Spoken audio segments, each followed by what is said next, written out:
श्री शिवाय नमस्तुभ्यम महाराज। आप सभी लोग जानते हैं कि चैत्र नवरात्रि में अष्टमी और नवमी को लेकर इस बार लोगों के मन में बहुत बड़ी कंफ्यूजन बनी हुई है, क्योंकि इस बार अष्टमी और नवमी एक ही दिन पड़ रही है। पर कुछ लोगों का मानना है कि अष्टमी और नवमी अलग अलग दिन है। महाराज, अष्टमी और नवमी की पूजा कब होगी, कन्या पूजन करना किस दिन सही होगा, सारी अद्भुत जानकारी हम आपको इस वीडियो में देने वाले हैं। महाराज, चैत्र नवरात्रि के पूरे 9 दिनों में 9 देवियों की पूजन की जाती है। इसमें कई सारे लोग 9 दिन के व्रत रखते हैं, तो कुछ लोग पहले और आखिरी दिन का व्रत रखते हैं। और नवरात्रि के व्रत में 9 दिन या 8 दिन व्रत रखने के बाद कन्या पूजन किया जाता है, जो कि अष्टमी या नवमी के दिन ही किया जाता है। महाराज, सबसे पहले हम आपको अष्टमी और नवमी तिथि का कंफ्यूजन क्लियर कर देते हैं कि आखिर आपको अष्टमी का व्रत कब रखना है, नवमी का व्रत कब रखना है, कन्या पूजन कब करना है और कन्या पूजन का शुभ मुहूर्त क्या है। महाराज, इस बार अष्टमी तिथि की शुरुआत 25 मार्च को दोपहर में 1:51 से हो रही है और अष्टमी तिथि की समाप्ति 26 मार्च को सुबह 11:49 पर हो रही है। ऐसे में उदया तिथि के अनुसार 26 मार्च को ही अष्टमी तिथि मान्य होगी। महाराज, जो भी लोग नवरात्रि में अष्टमी की पूजन करते हैं या अपने 9 दिनों की या 8 दिनों की व्रत को खोलते हैं या कन्या पूजन करवाते हैं, तो उन सभी लोगों को इस बार 26 मार्च को ही अष्टमी तिथि मानते हुए ये सारे कार्य करने होंगे। महाराज, वैसे तो कन्या पूजन सुबह के समय जितना जल्दी हो जाए उतना जल्दी करना सही होता है, तो इस बार अष्टमी तिथि को यानी कि 26 मार्च को सुबह 11:49 से पहले आप अष्टमी का पूजन और कन्या पूजन जरूर कर ले, क्योंकि इसके बाद नवमी तिथि शुरू हो जाएगी।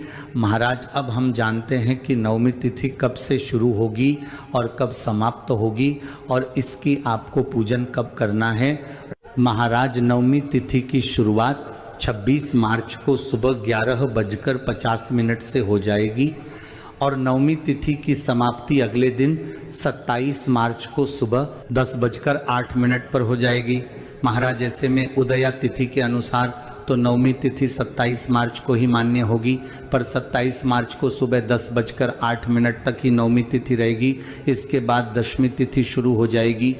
महाराज, अगर आप लोग नवमी की पूजन करते हैं और आपके घर में नवमी के दिन ही कन्या पूजन किया जाता है, तो इस बात का ध्यान रखें कि 27 मार्च को जो लोग नवमी तिथि मान रहे हैं उन सभी लोगों को सुबह 10:08 से पहले नवमी की पूजन करनी होगी, कन्या पूजन करना होगा और अपने व्रत को खोलना होगा। इसके अलावा कुछ लोग 26 मार्च को अष्टमी और नवमी एक ही दिन मान रहे हैं, तो उन लोगों के लिए बस यही कहना है कि आपकी अष्टमी पूजन, कन्या पूजन और अष्टमी के जो भी सारे कार्य हैं वह आप सुबह 11:49 से पहले कर ले।